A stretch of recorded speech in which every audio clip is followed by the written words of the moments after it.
Who's joined Uda? Great. Thanks, Heidi, for getting that going. Welcome, everybody. It's so great to see you all here tonight. I'm Micah Parkin, Executive Director and a founder of 350 Colorado. And just so appreciate everybody taking some time out of their evening to get prepared for Climate Lobby Day.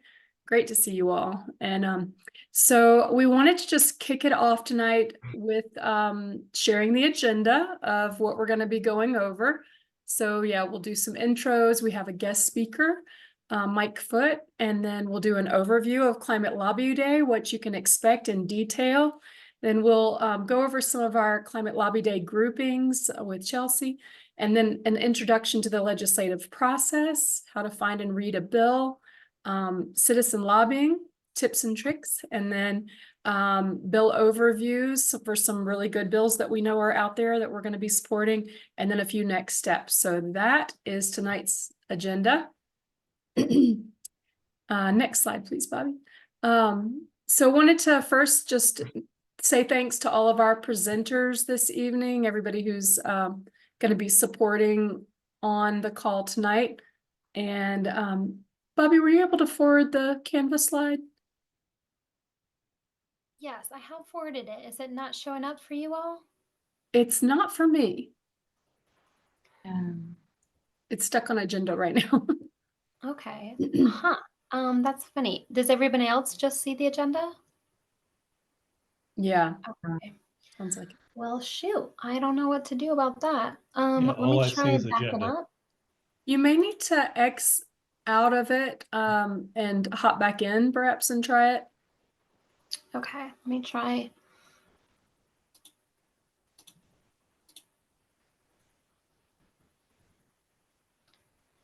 All right, can you see the thank you slide now? No, and funny enough, there's two of you, Bobby, and one of them's frozen. So that could be part of the problem. I'm not sure.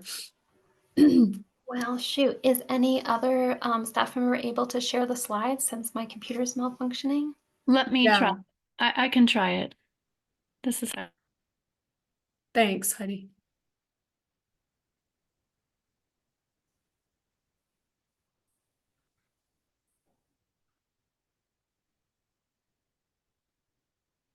Sorry for the glitch. There's always a technical glitch, it seems like. We did test this, but you never know. Oh, Heidi, you're muted.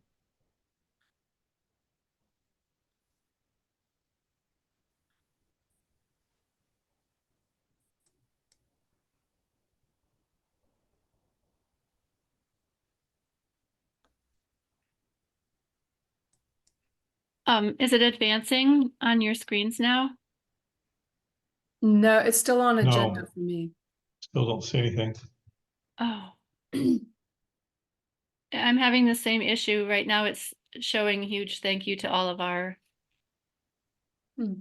That's what I see. I see the huge thank you. I Yeah. have to change I have to change to looking at Heidi's screen. And once I did that, then I saw it. That's what mine did too. How do you change to look at Heidi's screen, Nan? Up at the top where it says you're viewing, mine says it in green. And it says view Oh, options, and I have the option of choosing Bobby or Heidi. Oh, there you go. Thanks, Anne. Great troubleshooting. Excellent. Thank you. Can everybody see how to do that? The green at the top of your screen, and then view options, choose Heidi Leithwood's screen. Is that working for everybody? All right, that worked. Yes. Woo-hoo! It takes a village to run a Zoom Indeed. webinar. Thank you. Okay, awesome. So yeah, huge thanks to all of our co-hosts as well. As you see, we have a lot of different groups that are co-hosting Climate Lobby Day this year, and we're so excited and appreciative of all the groups and all of y'all who are attending, all the individuals as well who aren't even part of a group. I think we can go to the next slide. And I'll do the land acknowledgement. We acknowledge with deep respect that the lands upon which we are gathered are the traditional and ancestral homelands of the Ute, Cheyenne, Arapaho, Comanche, Osage, and Kiowa nations and peoples, along with 48 other tribes that lived and traveled through here. We remember the painful legacy of genocide and forced removal under settler colonialism, and we commit ourselves to dismantling structures that perpetuate this legacy and the status quo. These words of acknowledgement, as they are spoken, may they reaffirm the ties of all Indigenous people of over 48 historic tribes to these unceded lands we call Colorado. Thank you so much, Heidi. And now we wanted to ask everybody to please introduce yourselves. And since there's so many of us, we just want everybody to please introduce yourself in the chat, and please share, if you'll go to the next slide, please, Heidi, your name, where you're from, and also your legislators. And so I just put it in the chat as well. If you don't know who your legislators are, I just put a link in the chat to find your legislators. And so if you'll click on that, or if you know them, great, go ahead and just share your name, your location, and your legislators' names. And we're going to save the chat afterward to make sure we capture everybody who's here tonight. So yeah, thank you again for all being here. We appreciate you big time.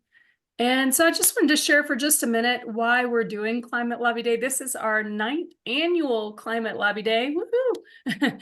And it's just so important to make sure that we're showing up and having citizen voices heard on all the issues that we find so important around the climate crisis, the need for a just transition to a clean, renewable energy future, bills that reduce air pollution, including the greenhouse gas emissions and toxic burden on frontline communities. It's so important because so many of our legislators, we've heard time and time again, the greatest number of lobbyists that there are at the state capitol are paid attorneys, and predominantly from the oil and gas industry are the greatest number. And so it's really important that they're hearing from all of us who care about these issues and want them to take strong action. And so I just, again, thank you all for planning to be there for Climate Lobby Day. We really wanted to make this Climate Lobby Day the biggest yet. And so far we're on track. We have well over 100 RSVPs. So we're super excited about that. And we want to make this a really big, important lobby day with all of our co-hosts, because we have some really exciting bills that Heidi's going to go over in just a few minutes. And we're going to need a lot of support, because we know that the fossil fuel industry is very powerful. They have a lot of money for these lobbyists. They have a lot of money for commercials and ads to deceive, and they use it. They wield that power, but we've got power that's stronger. We've got people power. So we're going to be using that on Climate Lobby Day. And thank you all for helping us do that. Excuse me. Now I want to introduce a very important person, a person who is not only a lobbyist who's working for 350 Colorado, the organization that I work with. He is a former legislator, and he passed some of the most important bills, especially around oil and gas, especially SB 19181, which most of y'all probably know changed the mission of the former COGCC so that they were no longer fostering oil and gas. They are supposed to be prioritizing public health, safety, welfare, and the environment and wildlife. And so he has done so many good things. He's also an environmental attorney. And I just want to thank Mike Foote for his fantastic leadership and turn it over to him to say a few words. Hey, thanks a lot, Micah. And thanks also to Anne for teaching me this new trick about view options. Actually, I learned a new Zoom trick today. So thanks for that. And thanks for saving the day. And thanks to all of you all for being here. I really appreciate it. Micah touched on a little bit, but I was legislator for 8 years, from 2013 until 2020. That was 8 sessions. And in legislative life, that's almost like 2 generations ago because the turnover is so quick in the legislature. But so they wanted me to, and now I'm fortunate enough to be lobbying on behalf of environmental causes and clients, including 350. And I'm happy to have the opportunity to do that. And so I wanted to just say a couple of words about effective lobbying. from a former legislator's perspective, what I thought was an effective way to really have your opinions known and make a real difference in state legislation from a legislator's perspective. You know, that I guess the bad news in some ways is that politics can be frustrating and tiresome at times, but the good news is it's not nearly as bad on the state level. I mean, when it comes to state legislators, if you haven't already, I think you would find that they can be quite accessible. Many state legislators have regular town halls and show up to events in the district, as opposed to say a congressperson whose district is made up of many counties. The state legislators, state representatives represent about 75,000 people. State senators about double that. Congress people, I think, is probably about triple or quadruple of a state senator. So, you know, you can do the math, and they represent a smaller number of people. Therefore, you know, they're more available to the people that they do represent. And with frequent town halls, with showing up to events, there's a lot of opportunities to actually get to know the legislator, and more importantly, probably, is for them to get to know you and your views on things. And it can happen. And so this lobby day is a great example of that. Showing up in person is by far the most effective way at the Capitol to be able to speak with somebody face to face for 5 to 10 minutes and just really convey your opinions on things. It's just, I guess the way maybe to think about it is legislators are people too. And so you think about maybe the best ways that someone has been persuasive to you, or you feel like you've been persuasive to them.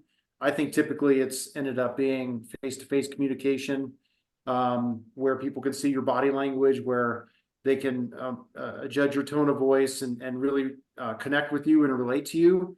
I think that really is very effective. And the Climate Day is one opportunity where you can do that. So it's great that you're going to be at Climate Day. What I would also like to encourage would be if you could go to other opportunities to speak to legislators. I think familiarity will be really helpful. I know it was when I was in that position. You know, there probably was a core of, I would say, 20 to 25 constituents in my districts, both the state House district and state Senate district. They were really kind of the same people that showed up to things, that came to many of the town halls, not all of them, but many of them, that I would easily recognize by sight, and we would be able to chat and catch up and just talk to people like normal humans do. And their opinions on matters were ones that I would always remember, and I think others are very similar. So to the extent that you can keep track of town halls and show up to those town halls, ask questions, connect with the legislator beforehand or afterwards just for a quick chat, if that's what you wanted to do. Personalized emails, personalized phone calls.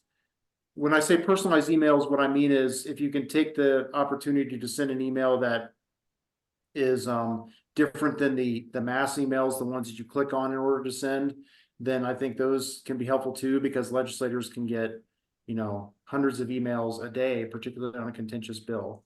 So phone calls, personalized emails, personalized phone calls, of course, in-person opportunities, all those really go towards building the relationship that hopefully you will be able to build, if you haven't already, over the course of a little bit of time. But the good part about that is once you do that, then you will be almost like I guess a trusted voice, you know, almost like an advisor on the climate issue or environmental issues, someone that they will turn to. Like normal people, you know, at work, legislators will have a handful of folks that they'll consult with on particular issues, people that they know are experts in those issues, that have strong opinions about those issues. You know, sometimes they'll be constituents, sometimes they'll be out of the district.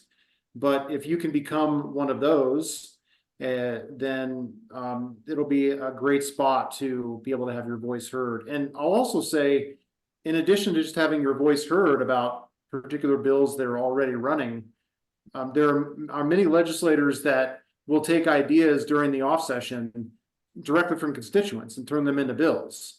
And so if you have particular bill ideas or ways that things can be improved in state law, then if you have that pre-existing relationship and you're a trusted voice on the issue, then you can have that turned into a bill at the state level. I've never heard of that happening, really, at least for anything substantive at the federal level, but it happens a lot at the state level. I can just tell you from my experience, I had a not insignificant number of bills that came straight from constituent ideas that turned into bills that we ended up passing often. So just keep that in mind as well. It all comes from being as persistent as you can, putting the time in that you can.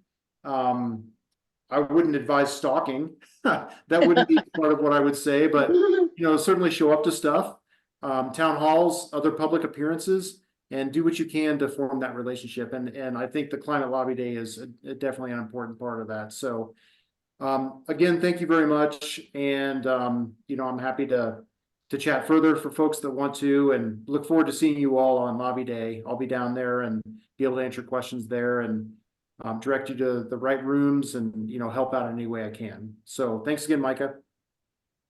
Thank you so much, Mike, for all your leadership and support. Mike was wonderful last Climate Lobby Day when we couldn't find legislators. He had most everybody's text in his phone and was helping us track people down. It's fantastic. So thank you for being such a valuable part of this work and a resource for us all.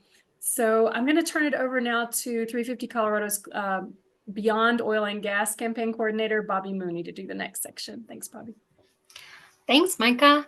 So I'm going to give a little overview of Climate Lobby Day, so you know a little bit more what to expect. I remember my first Climate Lobby Day. It was my first day ever being in the Colorado State Capitol, and it was so exciting, but a little intimidating. So I want to try to give you all the info you need if you're someone like me haven't done this before.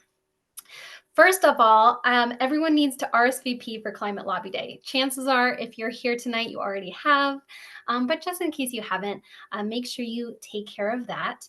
And we're going to drop a link. I've got a link for you right now going into the chat. And then I also want to share with you in the chat there the outreach toolkit. This is a great resource to use for spreading the word and inviting your friends, because with a lobby day like this, it's really the more the merrier. So please invite your friends, please spread the word.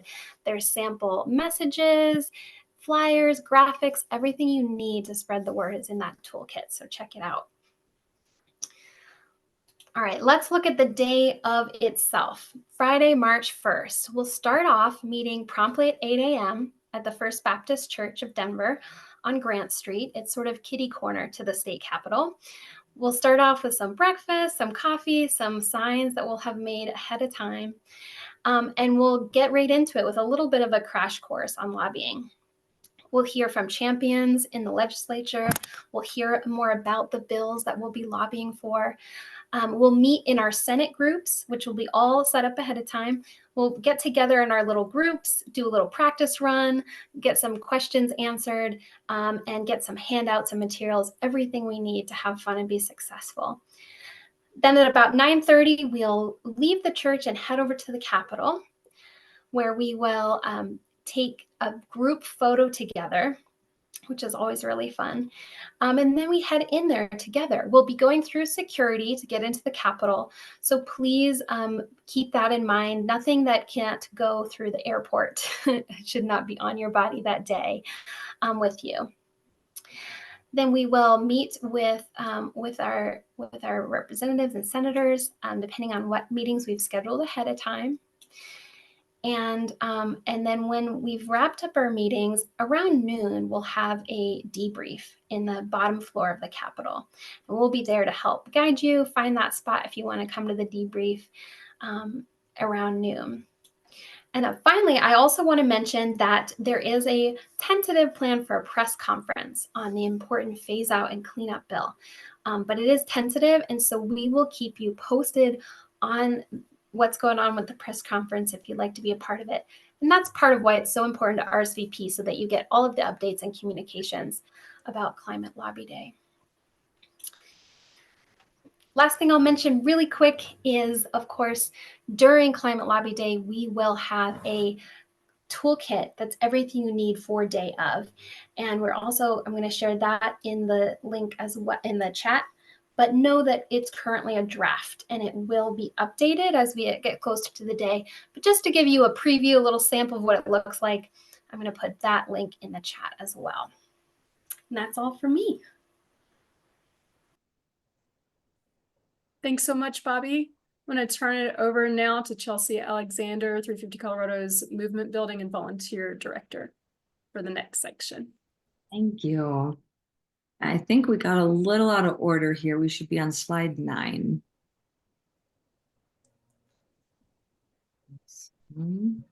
That's a little finicky. Great. Thank you so much, Bobby. Thank you, Heidi. So I want to spend just a few minutes here kind of laying the land around part of what's going to make Climate Lobby Day and beyond, really the entire legislative season, what's going to make it successful. And it is going to be power in numbers, right? It's going to be working with those within your constituent group. So on this next slide here, you'll see that we have kind of 2 roles ultimately that folks fall into in their groups. And we do place folks by their senator. That does mean, though, that not everyone in the group is going to have the same House of Representative member. And you've probably already started to piece that together, right? One senator can have up to 3 different House of Representative members. And there's 35 senators and 65 House of Representative members. We're talking about a lot of different groups potentially. But we need each of these senator groups to have at least one team lead to really just get that meeting set up, hopefully for March 1st, just as Bobby was talking about there, somewhere around 10 a.m. and beyond. Having that meeting set just gives you more time to kind of prepare, know what to expect, and be successful. If you don't secure the meeting, we're going to talk about that in just a second. But this team lead also just has that responsibility of setting up some time, whether it's on Zoom or in person, to meet with your constituent group before Climate Lobby Day. That's really ideal if that can happen, because that way you know each other a little bit more, right? You have an opportunity to plan and really know who is going to do which piece in the day. But if it doesn't happen, the good news, as you heard there from Bobby as well, that morning of Climate Lobby Day, you will be sat with your Senate group. So you'll have an opportunity to meet also that morning. But, planning a little bit ahead in advance will serve well. So for the rest of the teammates, those that are not the lead, staying up to date on important bills using bill trackers. We have one that we provide. There's a lot of great resources out there that we can share related to just seeing what is happening from day to day with any given bill. And really just staying active and connected with one another, right? The more you kind of know each other and have, numbers to be able to call or text, or maybe carpool together because you live close by. There's a lot of really great options here that can work well if you're staying connected. So major shout out to everyone here that has already been a team lead, already volunteered to do this, and has already taken some of the steps here on this screen. A big shout out to everyone that has even been considering it and has dipped your toe in to try it. We see you. We so appreciate you. We would love to have some more team leads if possible. There are still some groups that are kind of at this step in the process here of needing to call or email to request that meeting on March 1st. So just a little timeline here of how that really does work to set up the meeting. Mike touched on this a little bit earlier, of doing a little bit of research on your legislators, getting to know their history and passing or blocking bills that have to do with climate, environmental justice. What's important to them? What might you have in common with them? That second step in the process there of requesting that meeting, we have all of this outlined in a step-by-step process in our Climate Lobby Day toolkit. So if you're on the fence, you're like, maybe I can possibly do it. We really try to provide you with all the tools that you need. And a lot of them are getting dropped there in the chat as well, if you want to explore them throughout this training. So once you got that meeting set up, hopefully, as I was saying a minute ago, really preparing for your meeting with one another and your own personal preparation that's needed, right? We will talk a little bit about the story of self and us and now later on. And that really is such a strong foundation for developing talking points. But in addition, right, you want to know who's opening up the meeting and thanking the legislator for having them meeting there today, who's going to wrap it up at the end, who's going to keep the time check. There's just some specific roles there that make things run a little bit more smoothly. And then when it's done, we want to make sure that we're baking in, gratitude and building that relationship further with the legislators. We want to follow up and thank them via email for their time. And maybe, restating whatever the ask is if they're going to be supporting this bill, or if we can count on their votes to, see something through. That really is essential to keep things moving in the right direction throughout the legislative season. So as those meetings get scheduled, if you're the group lead and you've made that outreach, please let me or Ruth know. And if you've already done that, thank you again. We really try to have a good overview going into Climate Lobby Day. How many meetings do we have scheduled? Because that's going to give us a lot of information to understand what we need to do for folks that didn't get a meeting scheduled. Because the good news is that you can lobby, right? Here on the next slide, we kind of touch on this just briefly, that again, getting that scheduled meeting is just going to give you more space to plan and prepare and maybe know what to expect. But if you don't, we really do have some step-by-step instructions about how to get your legislator day of. There's something called buttonholing, that if we go into the Capitol and so many of the legislators are on the floor behind, or in the chamber, so to speak, there's a person working the door into that space where you can give them a note asking if their legislator will step out and speak to one of their constituents. A lot of legislators will say yes. They won't always. It just depends on what's happening. They might step out and say, I have 1 minute. What can I do for you?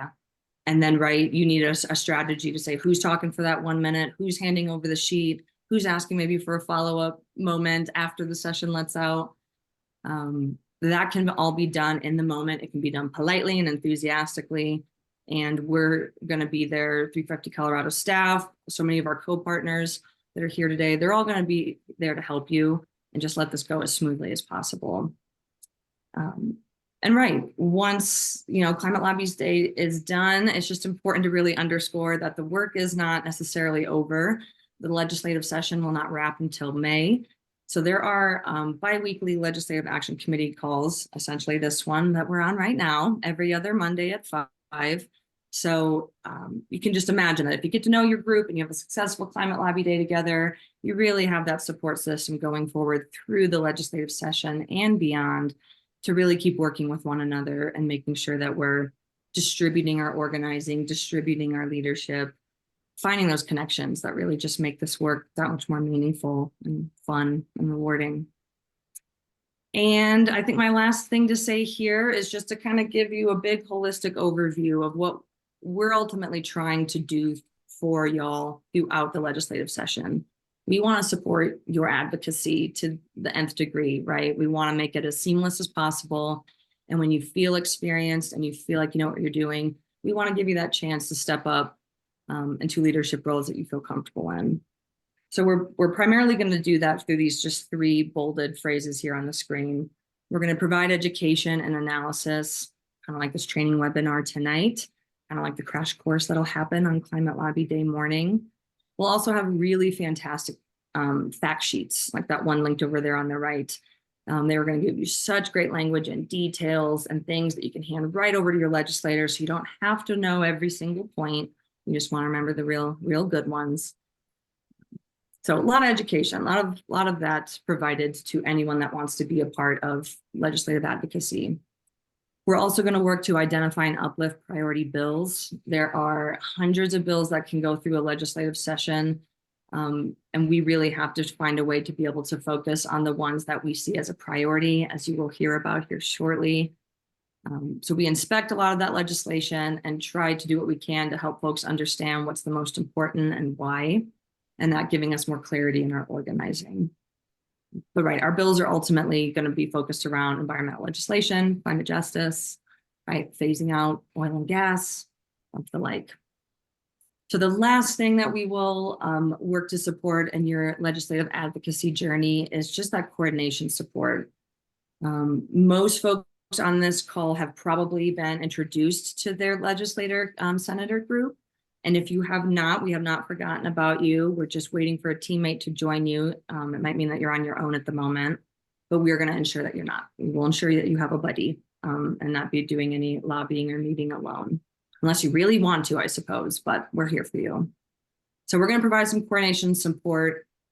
If you want to meet with your group via Zoom before Climate Lobby Day, just ask one of us, Bobby, Micah, myself, Heidi, Matt. We're here. We can push you a Zoom link, real simple to do.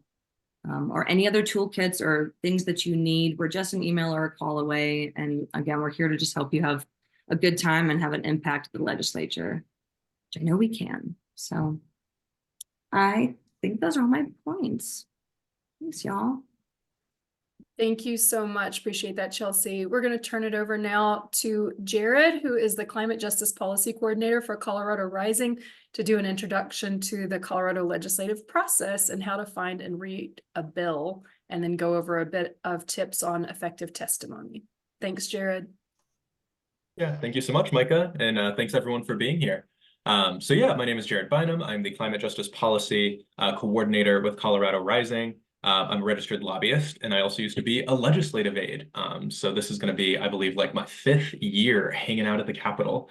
So happy to be here with y'all to chat a little bit about this.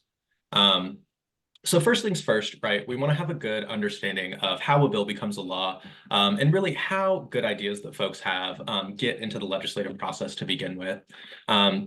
And so typically what you'll see is over the interim, which is sort of like the summer, between May to December, before the legislative session starts in January, a lot of elected officials will go out and they'll have meetings with their constituents. They'll have meetings with different issue advocacy groups, with lobbyists, with business associations, and they'll spend time really figuring out, what challenges exist within their communities and within the state of Colorado.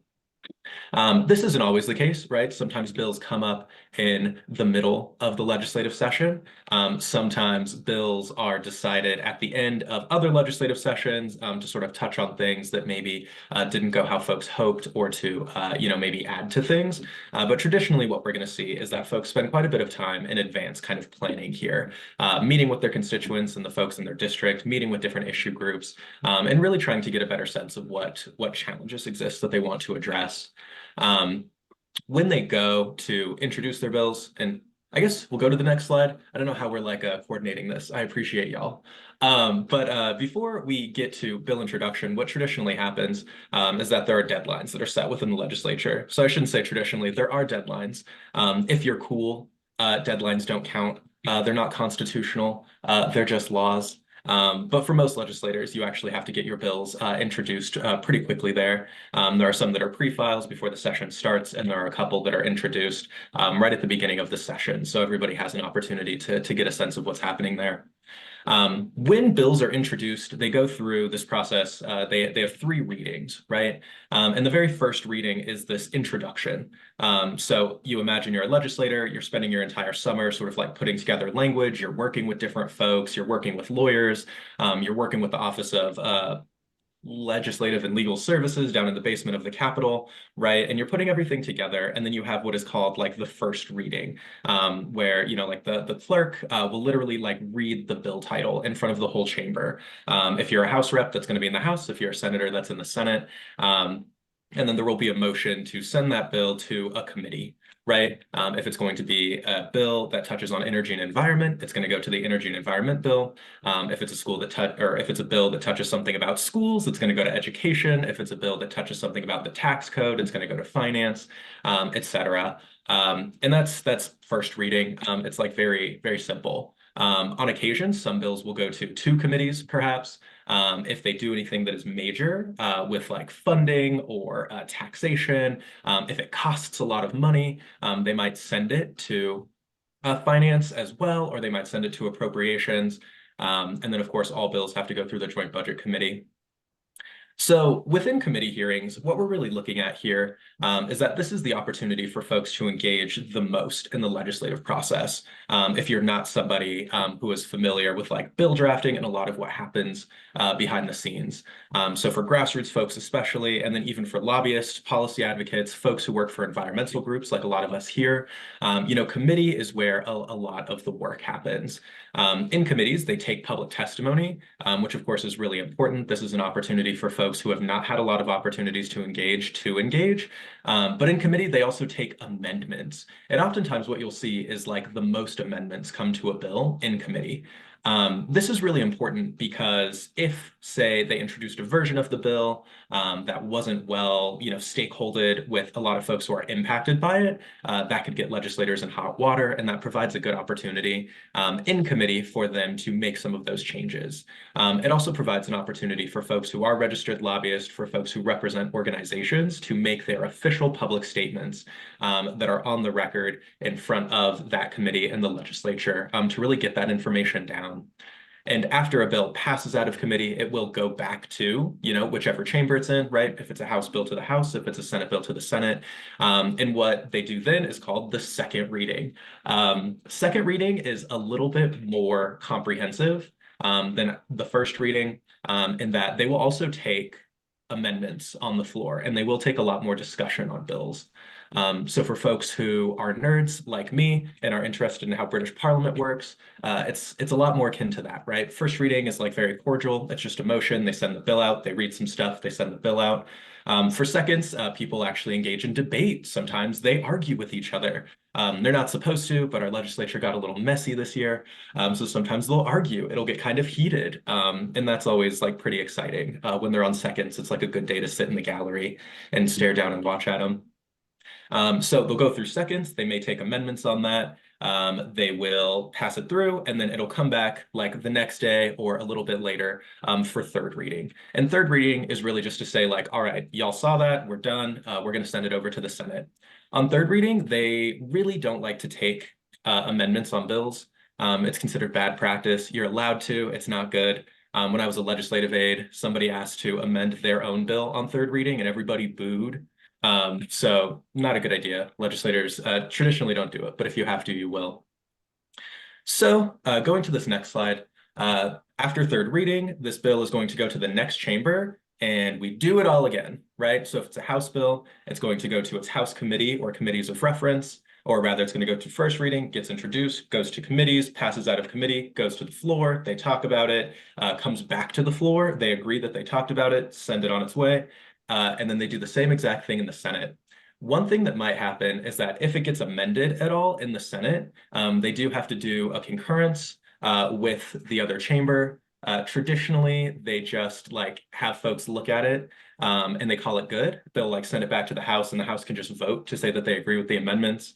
If they don't, they have to send it to a conference committee. If you ever hear that your bill got sent to a conference committee, that's a good day to cry. They're gonna butcher it. But maybe in a good way, who knows, right? Depends on how many friends you have. But yeah, so it's going to be that same thing again. And then lastly, what we're looking at in this process is after a bill passes out of its second, after it passes out of the second House, it's going to go to the governor's desk. Yeah, and then there's my old boss, which is so great. That's Leslie Herod. She's my favorite. But yeah, so if the bill passes out both times, if it has to go to a conference committee and gets out, if it goes through concurrence and it gets out, however it gets there, the governor gets to sign the bill. What's nice about Colorado is that, oftentimes we put the safety clause in bills. That is just a like little line that we put at the end of the bill. It says it's like necessary that we get this going right away. And as soon as it passes and is signed, it goes into law. Other bills, they have like a little bit of a timeline on them. They'll take some months or maybe to the next calendar year before they're enacted. But ultimately, at the end of the process, it is up to the governor to either sign the bill or to like formally veto it. He does veto bills fairly infrequently. He mostly threatens to veto bills, which is a lot more annoying because then you have to do stuff if you want it to pass. And he does use that as a threat. But yeah, what's nice as well is that if he doesn't do anything with it, most of the bills just do become law after 30 days if we have that safety clause. The legislature can override a veto. We are currently, I think, just 2 senators away for being able to override governor's vetoes, at least on partisan lines. Unfortunately for us, a lot of our senators who are aligned with, partisan politics that we might find more favorable also don't like our issues. So we'll see. Moving along, though, we want to talk a little bit about navigating the Colorado legislative website. So this is the webpage for the Colorado General Assembly. If you go to like your Google search bar and you look up like Colorado State House or, Colorado Legislature, or if you remember Colorado General Assembly, it'll typically be the first website to come up. It is literally, leg.colorado.gov. I spent a lot of years using the website, so I may have the curse of knowing, and I don't want to say that it's like easy, but compared to most government websites, I would argue it's like very navigable. If you've ever tried to look anything up on like a county website, it's impossible. If you try to look stuff up on the Colorado legislature's like page, it's pretty good. What you're going to see is this first part is just like this search bar.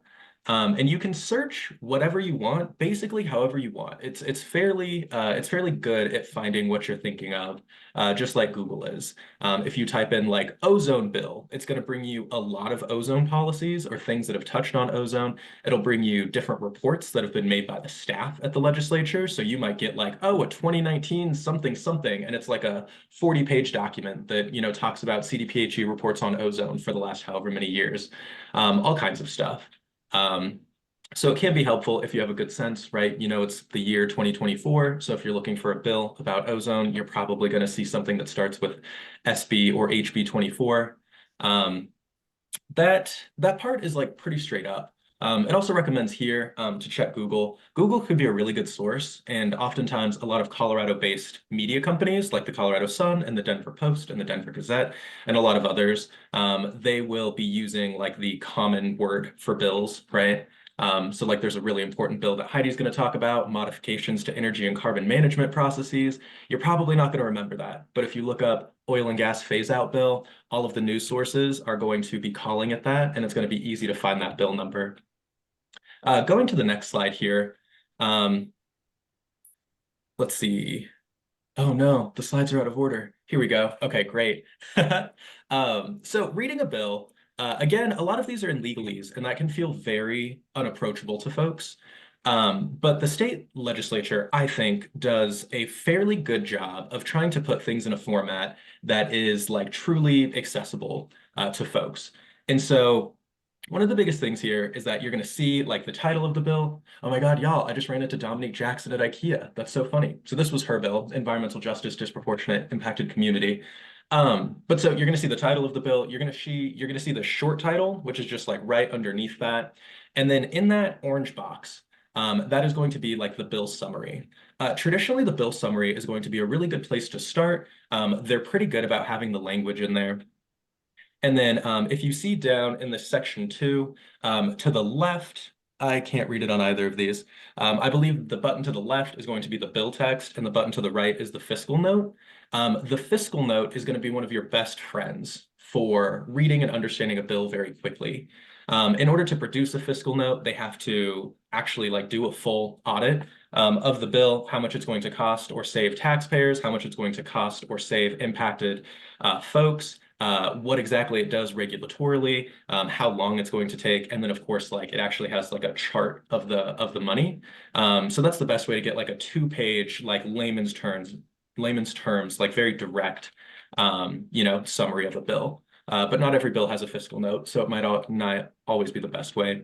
Let's go to the next slide. Ooh, so I think for this section, Micah and I are going to be piggybacking, but I might kick it to you, Micah, if you want to sort of kick us off with giving effective testimony. Sure, and thank you so much. That was really helpful, Jared. Appreciate it. So yeah, with testimony, we wanted to just start off with something that we feel like is really important when we're talking about the climate crisis in general, that when we do our climate leadership workshops, we go over the importance of telling your story of self. And story of self doesn't need to be some long thing. It can be, it can be just a few sentences that explain why this issue is really important to you. What's your personal stake? Why do you care?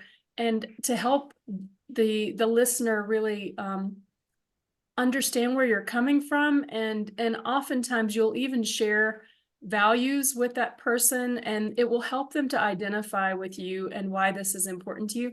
So we want to, saying facts and figures, oftentimes if someone is slightly opposed to your position, sometimes facts and figures can actually just make them dig their heels in harder against you. So it's better if you can start with a place of talking about why this is important to you, rooted in your values and values that people will likely share with you. So just when you get a moment, we won't take time to do this necessarily tonight, but we wanted to encourage everyone that's here tonight to start thinking about why do you care about this issue? Was there a specific moment in time that you realize that this is an important issue and why you wanted to focus your time, why you're taking the time to be there on Climate Lobby Day? And just to be able to sum that up in 2 or 3 sentences. And, maybe it's something that happened to you personally, like maybe you've been impacted by the climate crisis, by the wildfires, by, the increasing floods that we're having in this region. Maybe you have a grandchild or a child or a friend that's dear to you who has asthma and is being impacted by the negative air quality. So just be thinking about what was that moment in your life that when you decided that you wanted to focus on this issue, so that you can share that with the person and why this is important and with the legislator when you begin speaking with them. And it's a tool that you can use anytime you're talking about the climate crisis with people, rather than getting into facts and figures, is just sharing that heartfelt truth to you that will resonate with others more than likely. And this goes really back to the root of us as humans. We're into stories. Like, it's just part of, our DNA that we all like stories. So hearing a story about why you care is it's gonna stick with somebody. It's gonna resonate with them so much better than anything else that we could share. So anyway, just wanted to encourage you all to take a few minutes to think about that over the next week and be prepared to share that why you care with the legislator when you speak with them. And it can just be a sentence or two, frankly. Okay, so next slide.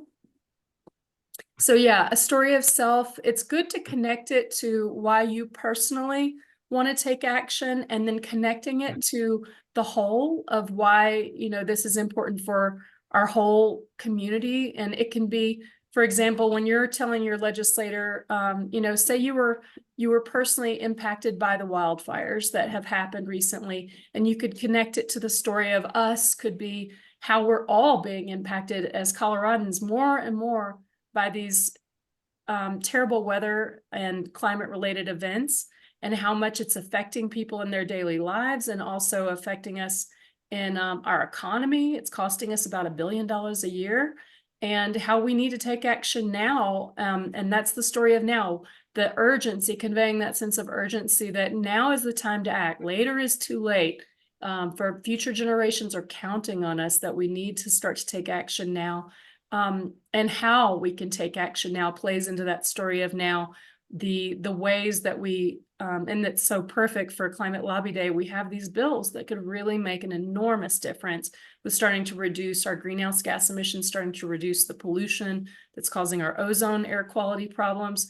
Y'all probably know this, but the oil and gas industry is the #1 source of both of those emissions from Colorado that are contributing to the climate crisis, and the emissions that are causing our severe ozone non-attainment air quality problem. It's also the biggest source of toxic burden on frontline communities, who are all too often low income and communities of color. So, and there are all the other reasons we all care about too, the water impacts and all of that, and the impact on future generations. So be ready to just kind of connect those things together, why you care, why it matters to all of us, and the urgency of right now, and the remedies basically that are right at our fingertips if only our leaders will take action. So, okay, let's see. All right. So did you have anything, Jared, that you wanted to add to that kind of that portion of just telling your story and conveying it, effective testimony? Any things that you wanted to add to recommend? Yeah, it's so funny. The version of the slides that I'm looking at is different than the one on the screen. Thank goodness for screen sharing. This is fun, doing this in real time. There was one thing that I really wanted to say. And I know that a lot of folks on this call are probably like somewhat familiar with this work. I remember when I was a legislative aide, that was actually my first time in the building ever. So like I showed up in like my cute little suit and tie and I had to get to work. And it was terrifying and it was amazing. It took me like 3 months to stop getting like starstruck every time the speaker remembered my name. It was really, really fun. And one of the things that I noticed, like first and foremost, especially when environmental groups would come in for lobby days, because I got into policy work because I care about environmental degradation and the climate crisis, right? I'm passionate. I wanted to take this work into the big house. But one of the things that I noticed is that a lot of folks would come in and they would try to argue with us. They'd be like, well, you don't understand the issue. And I'm like, well, I just work here. Like, I don't have to understand anything. But moreover, a lot of folks would come in and they would, like, for good reason, right? I mean, we're all involved in this work because it's serious. But folks would be very upset. They'd be very accusatory. They would make the meetings really difficult. And that was hard for me because when I had to relay that to my boss, or when I'm in those meetings with my boss, she's upset. We have to get people out. We have to move on to the next thing because we're working. Versus the meetings when folks come in and they're excited and they want to talk to us about the policies and they want to share their experiences and they want to build that relationship. Those were the meetings that I remember the most. Those were the days that made that job the most bearable, the most exciting. Those were the days that really helped us like really stay grounded in the work. And because of those kinds of meetings, I was super fortunate to like see my boss take on her very first environmental bill. And this was a woman who got elected on like a criminal justice, racial justice, LGBTQ rights platform. And she saw herself pulled into that space because of the partnership of so many groups like this one, who brought constituents and folks who are excited and passionate about the issue, who are able to share that with her. So I just really want to I don't know, impart that on folks to remember that like so many legislators show up because they're passionate too. And maybe a lot of these issues aren't things that they're familiar with. But when you're able to share your enthusiasm and your authentic self with them, that can really move people on a lot of this. Thanks, Jared. Such good points.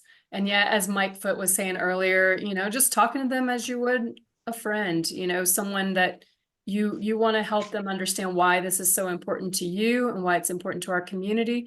And also don't expect that they'll understand the issues.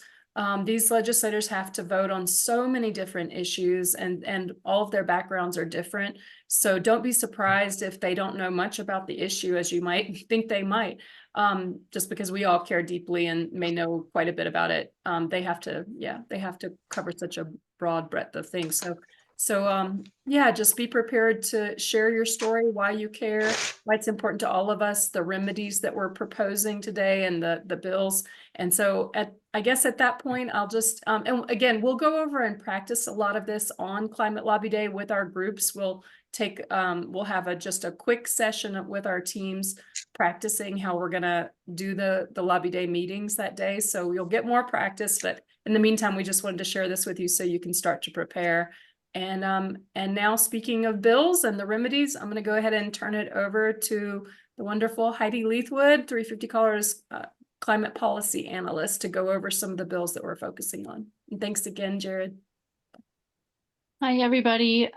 And thank you so much, Jared, for sharing your important experience there and the perspective from an aide's perspective and a legislator's perspective. That's super useful. So I'm Heidi Leithwood. I'm climate policy analyst with 350 Colorado. And there are so many good bills coming up this session. We're just going to focus on a few of them today, and mainly the ones that we are championing, like we're the main group behind this with a few partners. And then there are some bills also that we are playing a more supporting role on, but they are also super important high priority bills. So the first one I want to talk to, which you may have heard of already due to our emails and talking about this at our last meeting, has been introduced now.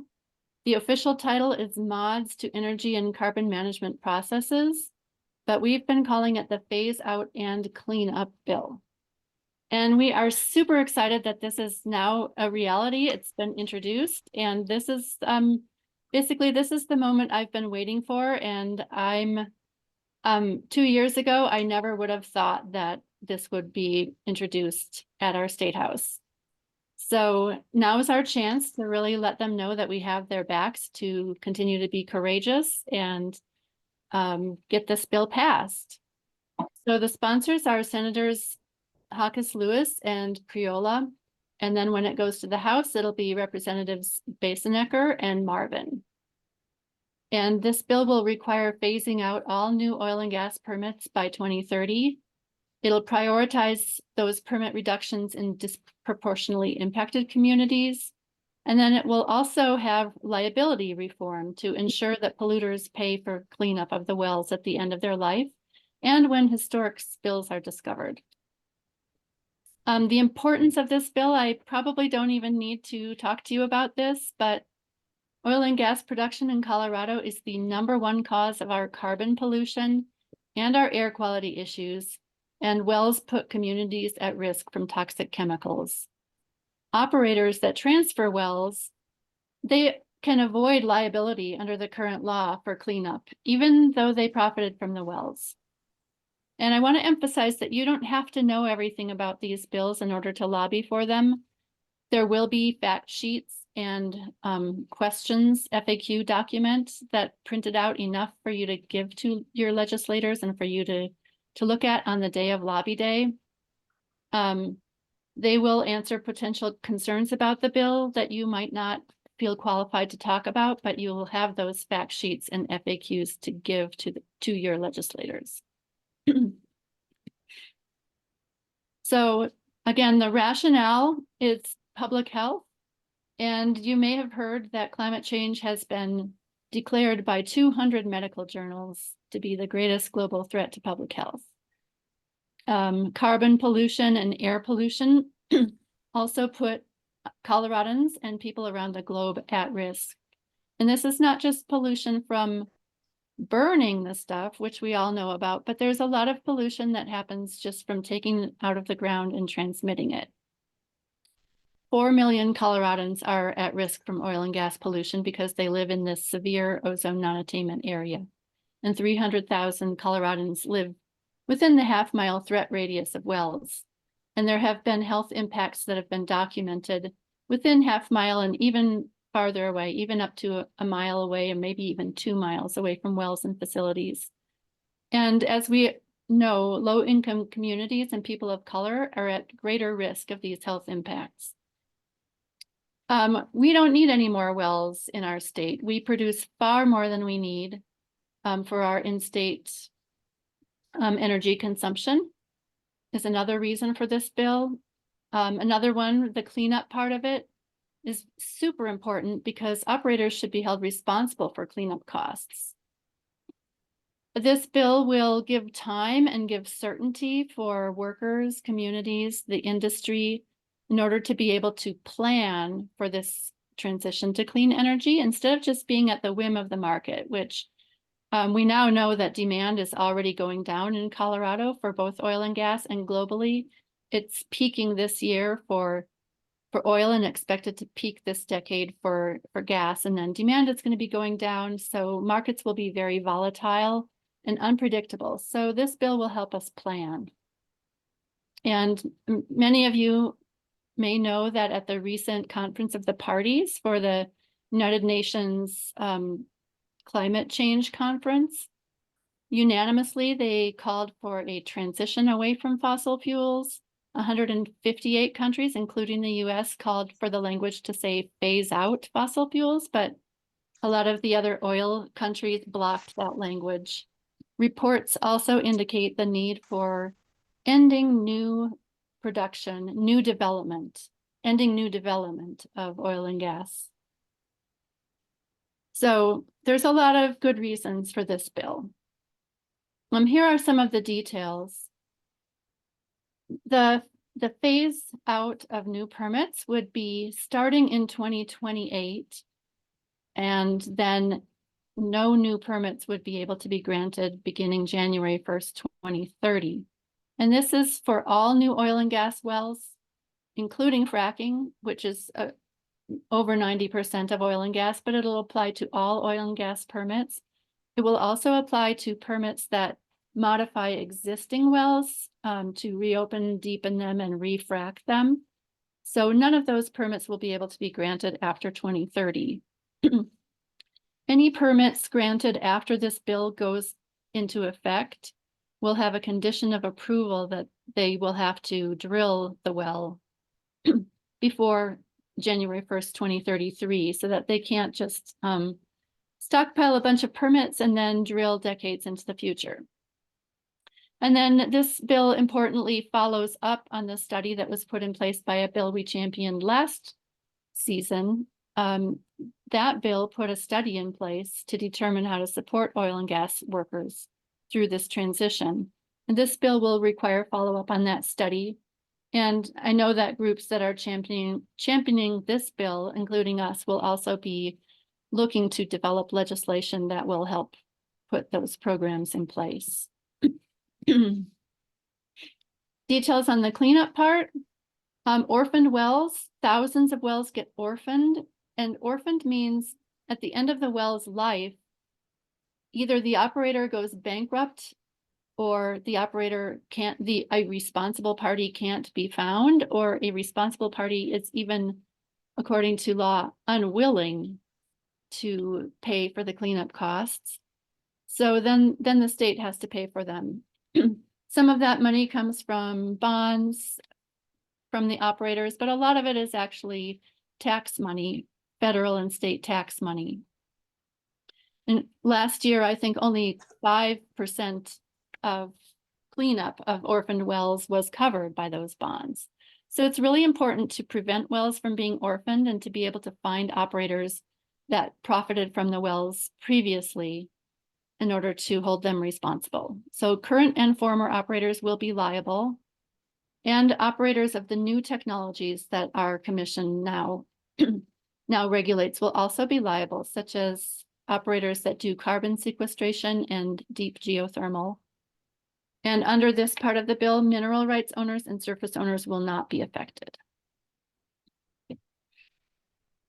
So there's going to be a lot of questions and concerns coming up, and also opposition, misinformation, and talking points. There is an FAQ doc that will cover that more in detail, but I just want you to know that when your legislator expresses these concerns, like Jared and Micah were saying, and also Mike, we don't want to be, confrontational or anything. We want to not be argumentative, but we want to assure them that these kinds of things have been thought of and that there are answers to these questions, and they can find them on the FAQ document. So this is not a ban. Although it will end new permits by 2030, it will not mandate any reduction in production. And there's almost 50,000 active wells that will continue producing. For the same reason, it won't cause us to become dependent on oil and gas from other states. Currently, we produce almost 4 times more natural gas than we use in Colorado, and well over 1.5 times more oil. Or you could say we export 75% of the natural gas we produce and 40% of the oil we produce. So we export it. I mean, not we, the operators export it. They make the money off it and we get the pollution. Some people may be concerned that this violates property rights and is what you might hear the phrase, is this a taking? And we also have details on that in the FAQ doc, but this would not cause problems as a taking. And also there might be questions about holding prior operators liable for cleanup. Is this unconstitutional? It's possible there might be some challenges, but there's a very, very good legal backing for being able to do this. And there's documents available on that as well. You might also hear concerns about local government revenue and worker transition. And I think we can express that those concerns are very, very valid. We definitely want to be able to support worker transition and be sensitive to the fact that some communities are more reliant on this income right now. But like I said previously, a lot of that income is actually very volatile. There's taxes called severance taxes, and also they pay property taxes. And those fluctuate wildly just depending on the price of oil and gas. And we also need to put this into context. Only 1.2% of all state and local government revenue, only 1.2% comes from those taxes and fees on the oil and gas industry. So we do need to support communities that are more dependent on it. And this does follow up on that study that was put in place last session on that. Okay, so that was a lot of information to throw at you, but just remember that you can just talk about your broad general concerns and why you think we need this bill, and then you can give the details to them in written form. We'll have that all printed out for you. The next bill I want to talk about has to do with those taxes, actually. And this bill is expected to be introduced March 1st. And I'll just give you a little side note here. Some of these bills have not been introduced yet, but we are almost 100% certain that they will be introduced before Lobby Day. And so that's why the toolkit, your Lobby Day toolkit, and also the bill tracker will continue to be updated with information on the bill numbers and new fact sheets and everything. So this one will repeal a tax exemption that 57% of oil wells and 68% of gas wells have been getting this tax exemption under current law. And this new bill will repeal that exemption. These wells that have been getting this exemption are called stripper wells, and they produce less than 15 barrels of oil per day, or the equivalent amount of natural gas, which is about 90,000 cubic feet of natural gas. Fossil gas, we call it, but the legislators might be more inclined to recognize the term natural gas. And basically why we need this bill is that everyone should pay their fair share. They are they're severing an important natural resource, and that's why it's called the severance tax. They are severing our natural resource, but they are not having to pay that severance tax, and they should have to pay their fair share. Some people operators in industry will hint around at the fact that, well, will this put us out of business? But I have to tell you, in a stakeholder meeting, I challenged that. I asked the question of industry, so are you saying that this will put operators out of business? And they walked it back and they said, oh, no, no, we're not saying that at all. And then there's an auditor's report that says removing the exemption should not be a factor in whether a well can stay open or not. Another important bill that is expected to be introduced this week is to fix rules that were made this past session. The rules that were supposed to put a previous law into effect to reduce industrial pollution and protect disproportionately impacted communities. And that, you may have seen some information on that, but that was a failure, that rulemaking. And so Representative Weissman is going to introduce a bill that will fix that. The things that were wrong with it were that it didn't actually reduce emissions in the near term. It allowed facilities to keep emitting greenhouse gases and all the toxic co-pollutants, and then make last-minute reductions in 2030. So this fixes that. The rule was also going to let polluters pay to pollute without actually reducing their emissions. And it was going to allow trading and not require factories in just disproportionately impacted communities to make all of their emissions reductions on site. So this will fix that, and it will also add 2 seats to the Air Quality Control Commission. It will add one who's an expert in environmental justice and one who's a climate scientist. And then we have 3 important bills that are coming from a huge coalition action that's been going on for a couple years. Last year, there was a bill that passed to establish an interim committee. So that meant a lot of legislators were meeting outside of hours to talk about how to improve air quality in our state. And then there were, we and some of our co-partners on Lobby Day were part of this coalition that was helping advocate for this and continuing to advocate for this. So again, those are expected to be introduced this week. And so you should see 3 bills coming out. One of them deals with permitting, one of them deals with enforcement, and one of them deals with air quality improvements. And I want to plug, there's a press conference on this on Thursday, a media event this Thursday at the Capitol in the West Foyer inside the Capitol building, 12:30 to 1:30, where we have the chance to show up and support the legislators that are putting forward these bills, and show the media and show the other legislators that there's huge support for this bill. So if you can come to that, that would be great. I'm going to be there. And many of our coalition partners will have members that are there. And if you can be there, wear green. This pretty much brings me to the end, but I just wanted to update you on the para-proxying voting provision that is still being worked on to see if it can get put into an existing bill. So stay tuned on that. Hey Heidi, maybe you can answer this, but we have some questions in the chat. Sure. Just kind of dealing with what you were talking about. One of them being, Oh, if I can interrupt real quick. Sorry, Rachel. We're going to hold questions just to the end. Okay. We're almost there. So yeah, if that's okay with everybody, just like No problem. 3 or 4 more minutes. Okay. Awesome. Thank you. So yeah, just finally to finish up with what's next, we wanted to make sure everybody knows that the Alliance for Collective Action is hosting another webinar on engaging the legislature on February 29th. I don't have a link for that yet, but if you're on 350 Colorado's email list, we'll be sending that out with our weekly emails once we have that link.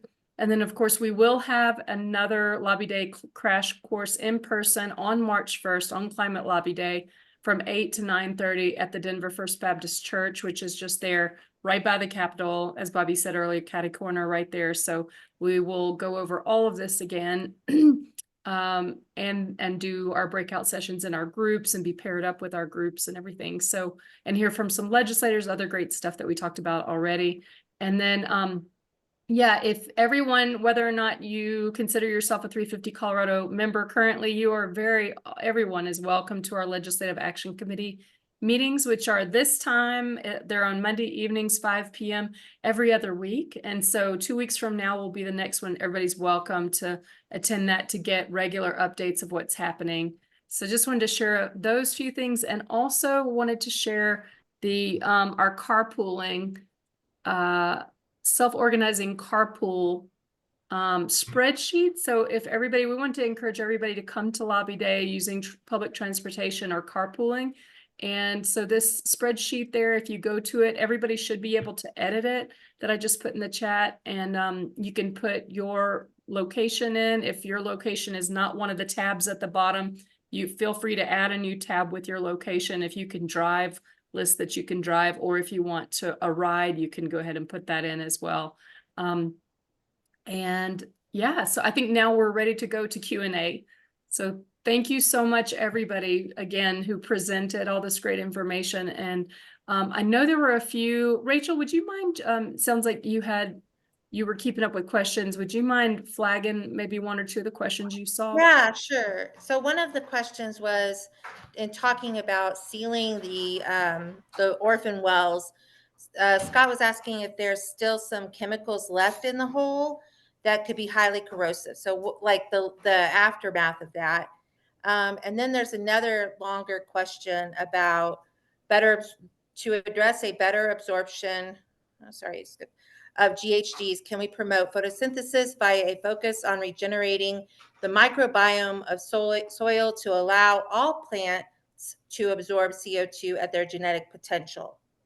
So that's a very sciencey question. Yeah, so those are the 2 questions that we need to flag. I don't know if anybody Thanks, can Rachel. answer those. Thanks, Rachel, for flagging those. I was looking in the chat too.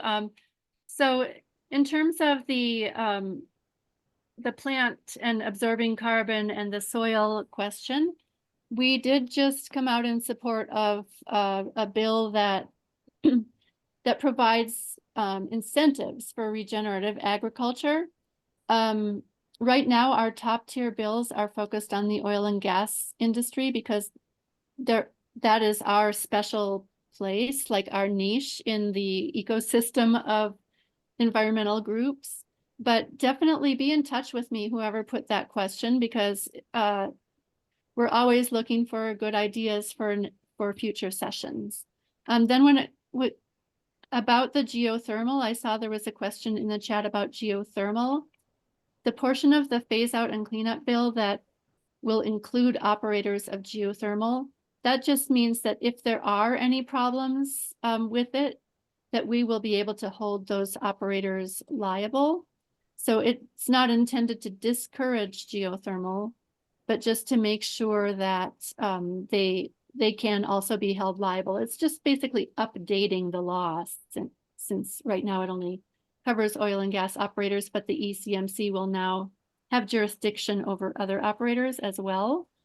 And then in terms of plugged wells still possibly leaking in the future, that's absolutely true. And that's a super good reason why we also need these liability provisions, because once a well is plugged, it's no longer actually regulated by the ECMC, but it can still start polluting. So we need the ability to be able, for the state to be able to go after those operators, even after it's been plugged when it starts leaking again.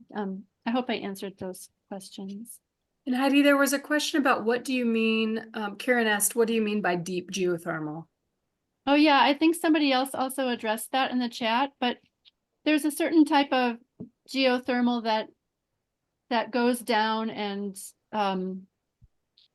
that doesn't go down quite as far. Deep geothermal drills way, way, way down so that it can use the heat that's way down there under the ground, and it pumps water down there and tries to get it to go through the rock formations and then come back up.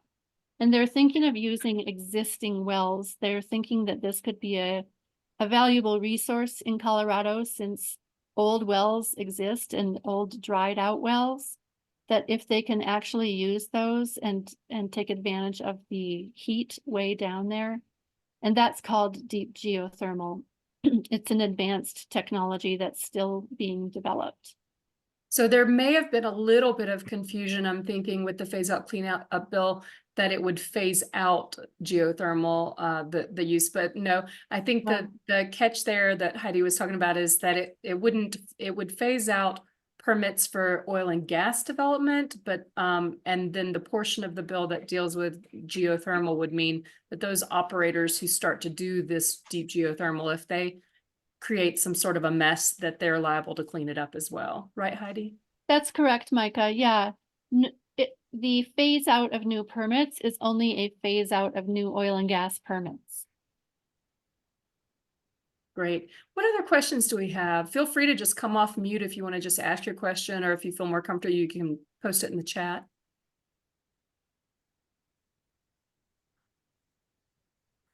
I just posted one in the chat, but I'll ask here. First of all, thanks everybody for all the awesome organization. I really appreciate it. Glad to be part of this. And just out of curiosity, I was wondering why the decision was made that it was beneficial to ask or force companies with permits to drill by 2033, as opposed to hoping they decide not to drill or some other alternative. Yeah, that's a really good question. And actually, currently, they are supposed to drill within 3 years. Oftentimes, they go through a box checking exercise and just get their permits renewed. But yeah, the reason for that was to make sure that operators weren't getting more permits than they can really act on in a timely manner, and just trying to close any loopholes and ensure that their permits will actually expire like they are intended to. Does that answer your question? Maybe, yeah, I didn't know that permits expired. So, anyway, we don't have to get into it, but I was just thinking like, well, yeah, maybe if they can expire, instead of forcing them to drill, maybe that would be a benefit or something. Oh, I think maybe you misunderstood the intention behind it. It wasn't saying like forcing them to drill. They can always decide not to drill, but it just means that they can't keep drilling after 2033.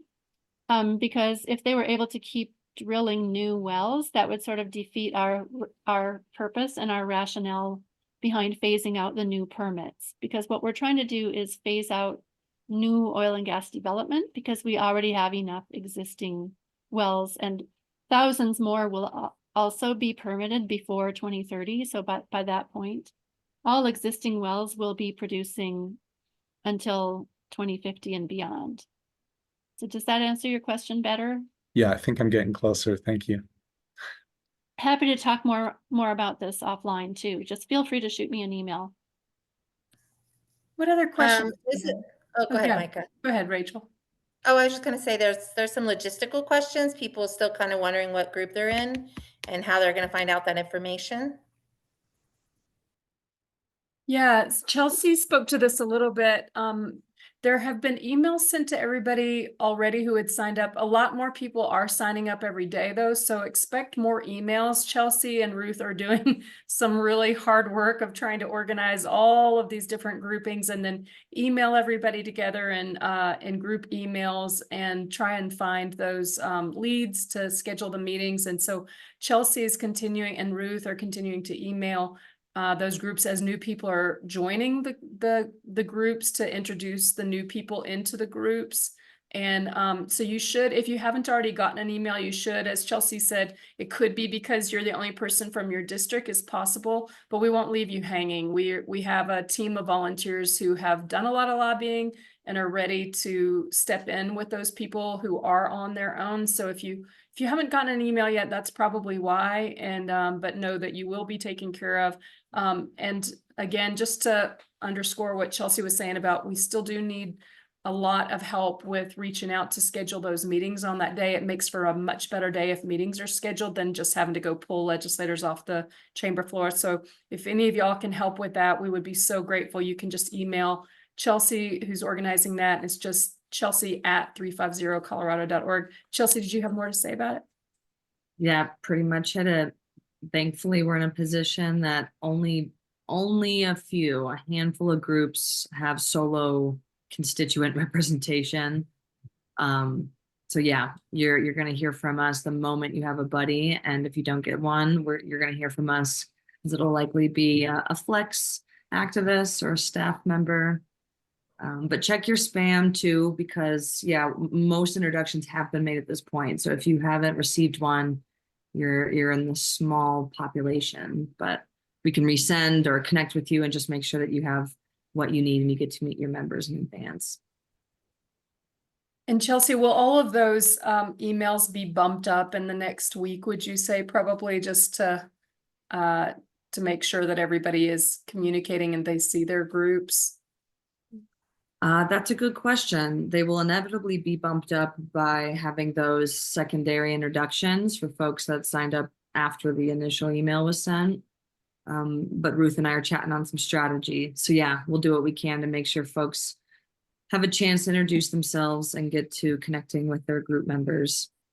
Awesome. And if somebody hasn't stepped up to be a lead to help schedule meetings with the senator and the legislators for that and the House members for that team, then we will ultimately try to get them scheduled for you, but that's a lot of work. So that's why we're begging for team leads for each of the legislative teams.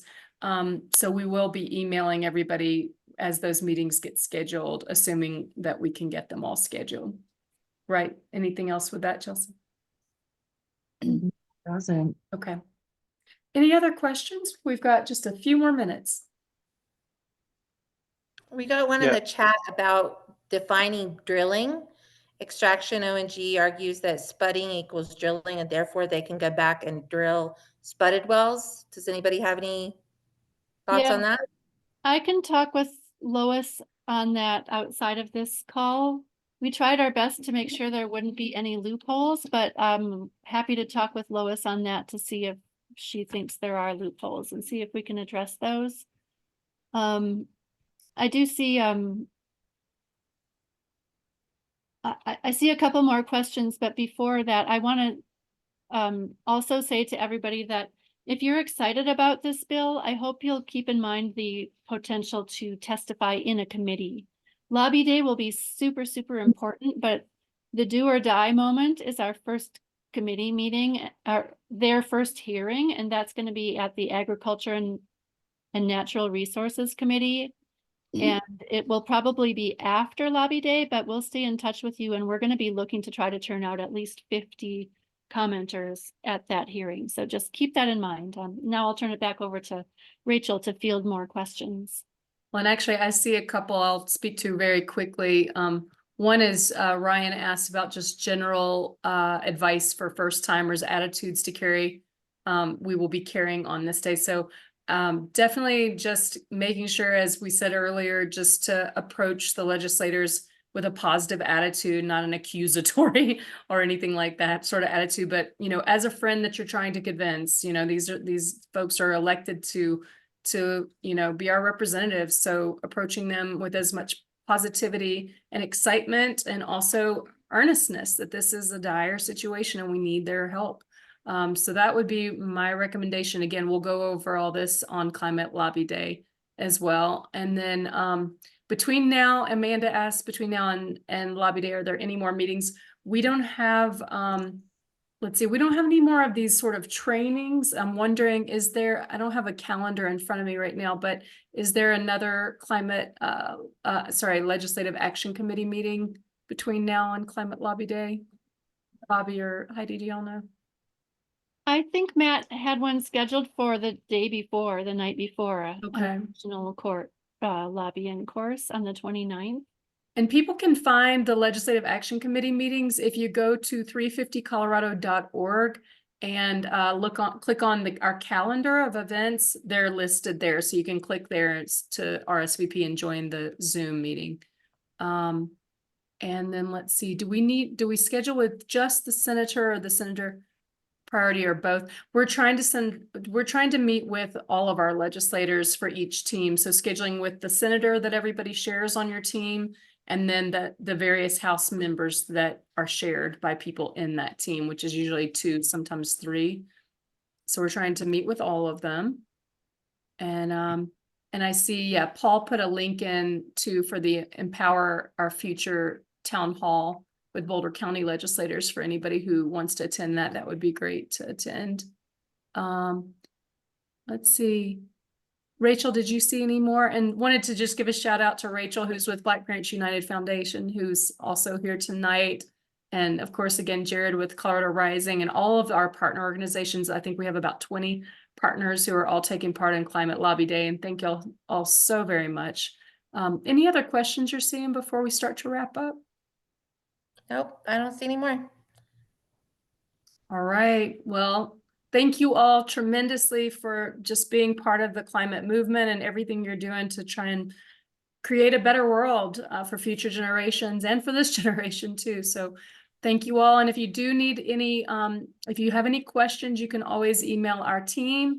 Micah, all of the 350 staff people are at 350colorado.org. So Micah, Heidi, Bobby, Chelsea at 350colorado.org. Wanted to give a shout out to Matt, unfortunately, our Legislative Action Committee member who was supposed to be leading some of tonight's call, and bless his heart, he's got a concussion right now. So send him good wishes. Hopefully he'll be feeling a lot better soon. And yeah, we're just really excited to see you all on Climate Lobby Day and so grateful to everybody for taking part. And follow up with any questions. See you all soon. Good night. Oh, and yes, we'll share the recording out. Thanks, everybody.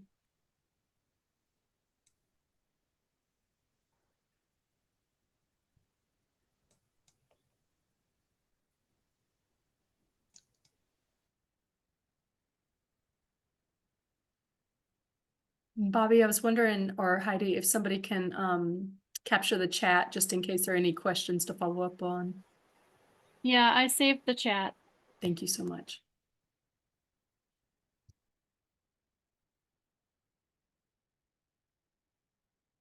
We can stop recording, I'm assuming too. Yeah, Bobby, did you record? think it's Heidi has the recording. Oh, yes. Um, stop recording. Thanks so much.